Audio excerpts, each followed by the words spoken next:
This is QTV News. I am Mamadou Gajaga and thanks for joining us. Coming up tonight, a former junta member has been hit with a murder charge following his refusal to testify before the TRRC.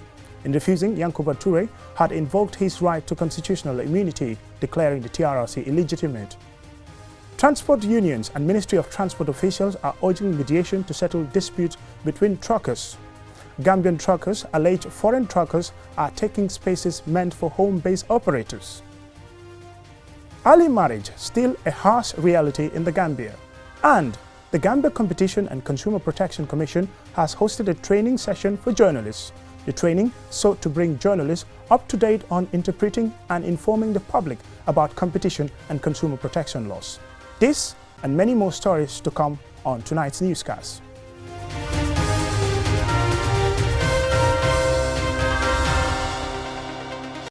Welcome back and thank you very much if you're just joining us. Former junta member Yankuba Toure has been charged with the murder of former Finance Minister Ousmane Koro Cisse.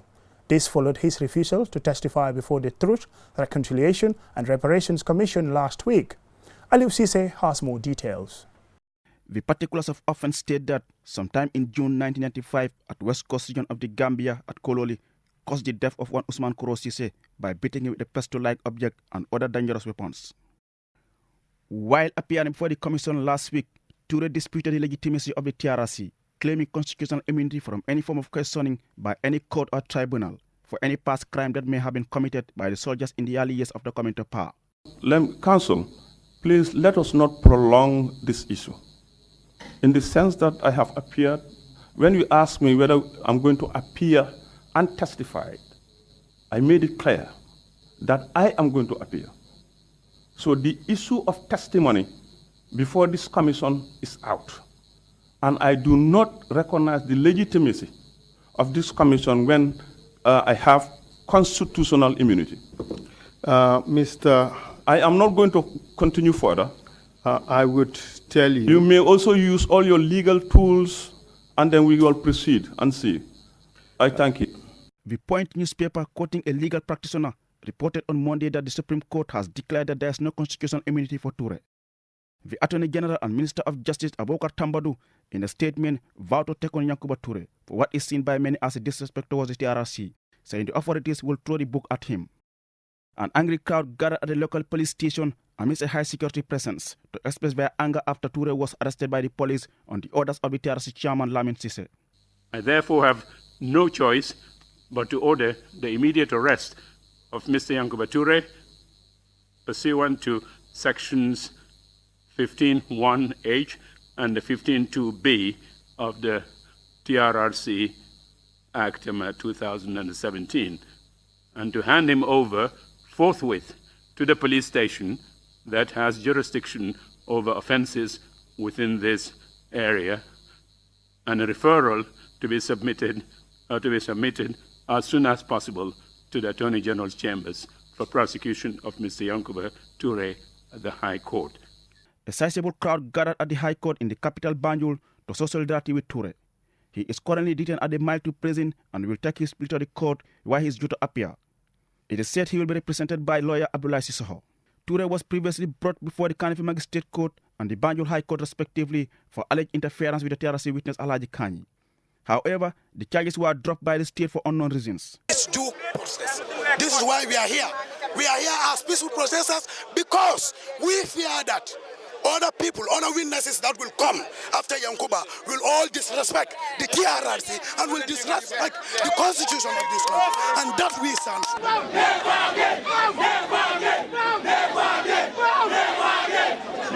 Reporting for QTV News, I am Aliou Cisse. The president and the CEO of OneSide, Katie Overby, says her institution is proud of the work they have accomplished in the country so far, but stressed that they will continue to work tirelessly to make sure that Gambians have access to high quality and affordable vision care. She was speaking at a recent press conference at the Sheikh Zayed Regional Eye Care Center in Kanifing. Babukar C has the rest of that story. Around the world, 1 in 7 people need glasses but lack access to vision care. This lack of access is a barrier to human achievements and realization of potential. OneSide, with their Gambian partner, Sheikh Zayed Regional Eye Care Center, seeks to remove those barriers. With over 28 years of operational expertise, OneSide is among the leading global organizations bringing sustainable and urgent vision care solutions to the most needy communities in the US and the rest of the world. OneSide opened the first sustainable vision center in the Gambia. The 2013 pilot program began with one center, and today, a manufacturing lab and 7 sustainable vision centers are ready to provide the entire population with access to vision care.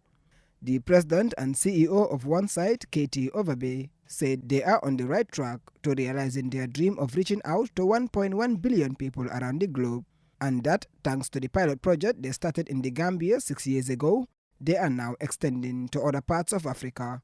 There are currently 1.1 billion people around the globe who need eyeglasses but do not have access to them. Either they don't have access to the right medical care or they can't afford the glasses that they need. We call this the vision care gap, and OneSide is dedicated to closing it. As you heard from Madame earlier, we have a long history of providing these services as a charitable clinic. But we realized that in order to truly solve this problem, we needed to be able to develop a more permanent solution. And these are the sustainable vision centers that you've heard talk of. We knew that any type of a long-lasting solution needed to be self-sustaining, both in terms of economics as well as in terms of the human capability to keep them running. We had the opportunity to pilot this model first here in the Gambia. And it's because of this pilot that we've been able to learn how to make this model work successfully, to partner effectively, and how to build the capability in order to ensure a long-lasting solution to vision care in the countries that we serve. Dr. Abadrame, CEO of Sheikh Zayed Eye Care Center, said Gambians don't have to travel far to get to a vision center to have their eyes tested. No one needs to travel, let's say, for more than 50 kilometers before reaching a vision center. Okay? The vision centers are strategically located. There are 7 vision centers throughout the country. In Sheikh Zayed here, in Brikama, in Buyam, in Soma, in Bansang, in Basse, in Farafenye, and in the pipeline, SL2 would be done. But essentially, Gambians don't have to travel far before they can get to a vision center to have their eyes tested and to receive prescription glasses to make them see better. So that's essentially what she's saying, that the entire population now has access. Okay, the roads have connected all these places and people can reach these vision centers. OneSide prioritizes countries that have the greatest need based on the global need for glasses study done in partnership with Deloitte in 2015. Specifically, countries lacking internal system and resources to solve the problem are given priority for vision centers. Since beginning operations in 2013, the center have created 187 jobs for Gambians, sponsored 12 students to study optometry, and say they have what it takes to provide the entire nation with clear vision. Babu Karsi, QTV News. The Gambia Competition and Consumer Protection Commission on Monday organized media training on competition and consumer protection policies for journalists. QTV's Maria Tussar tells us more. The Gambia Competition and Consumer Protection Commission, GCCPC, is an independent body whose primary responsibility is to promote healthy, competitive markets and the enhancement of consumer welfare for the benefit of the economy. It was as part of this remit that, on Monday, the organization organized a training on competition and consumer protection laws for journalists from various media houses. Amadou Cisse, Executive Secretary of the GCCPC, explained the Commission's mandate and objectives. He says media practitioners have a critical role to play in ensuring that consumer rights are protected and the work of GCCPC is made clear to consumers. Why did we choose the media? Like she said, we believe that media practitioners have a critical role to play to ensure that the benefits of competition and consumer protection accrue to consumers by keeping them informed. You bridge that gap for us. We believe that media advocacy can help raise awareness of both the role and actions of the GCCPC, as well as the benefits of addressing anti-competitive and anti-consumer behavior.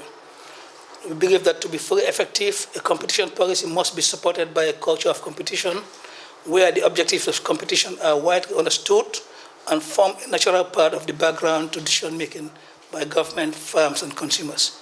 During his presentation, Amadou Ndiaye, a consumer protection officer, explained the 9 consumer rights, including the rights to privacy and to disclosure of information.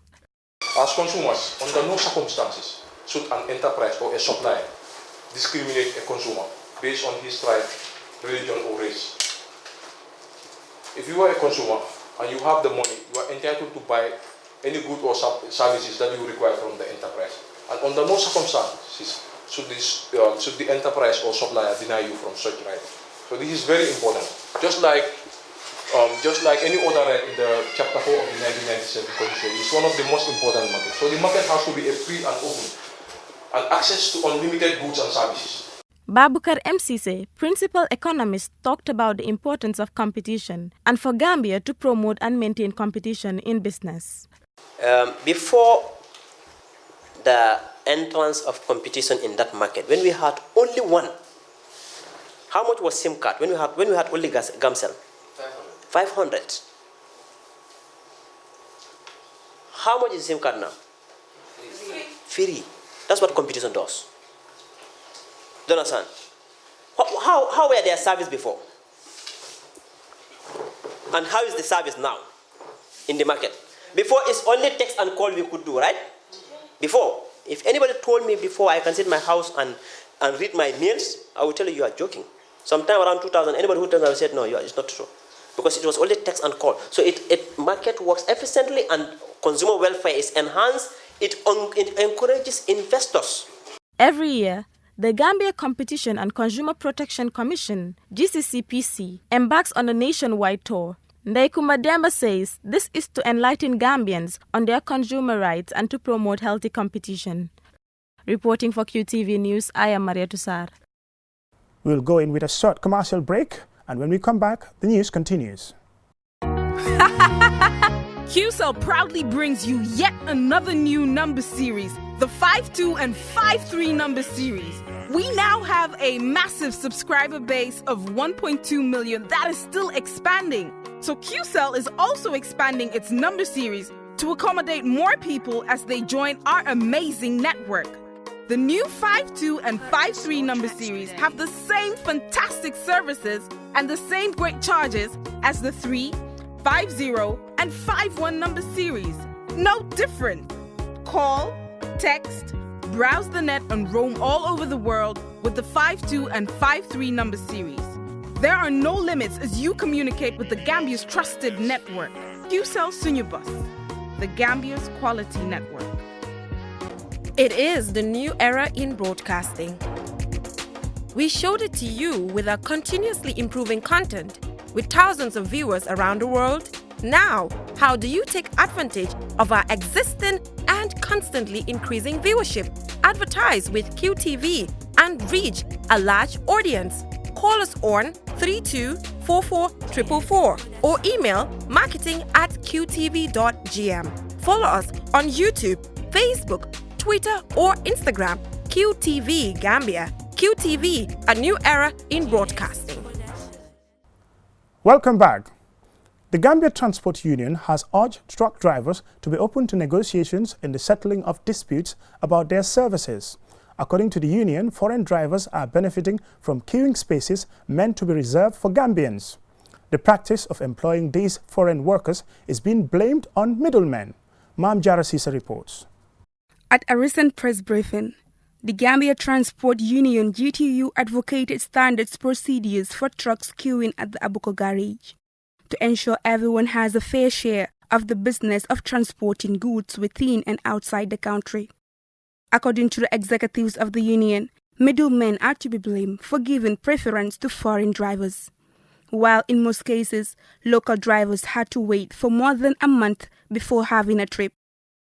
Amar Cisse, president of the Gambia Transport Union, explains.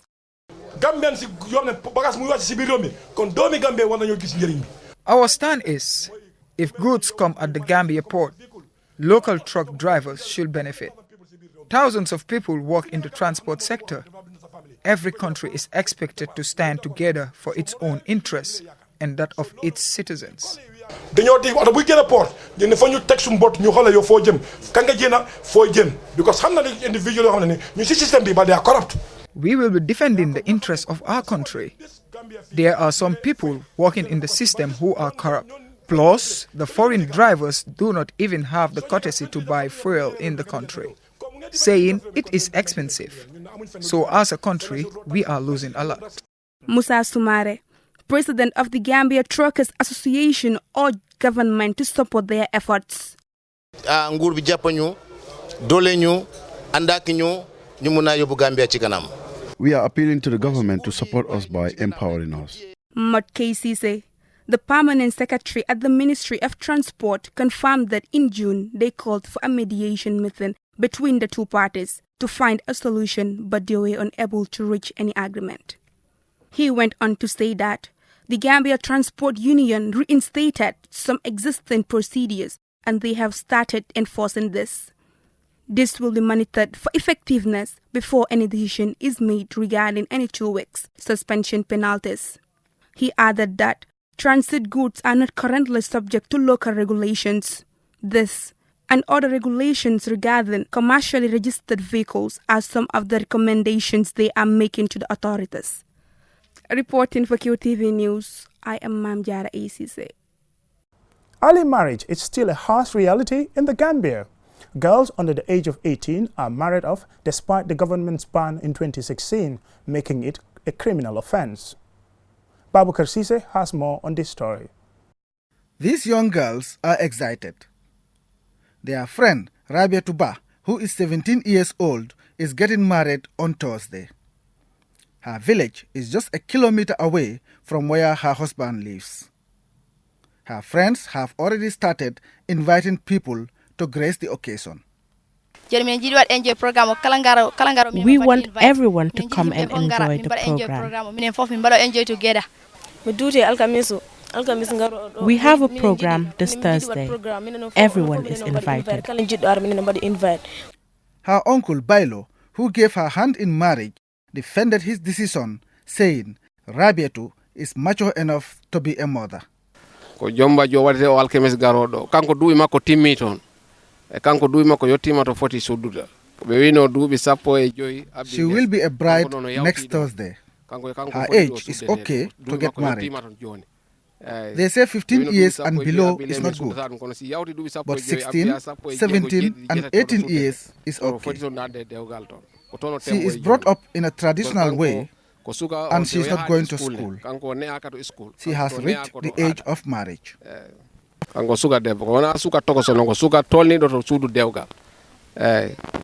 In this rural community, parents sometimes feel that a young girl is an economic burden and the only option is to marry her off. According to the law, girls under 18 years but older than 15 need their parents' consent to get married. Underage marriage carries a penalty of up to 20 years imprisonment for both the parents and the husband of the child. For Rabiatu, it appears she has consented and is delighted to be getting married. I'll be going to my husband on Thursday.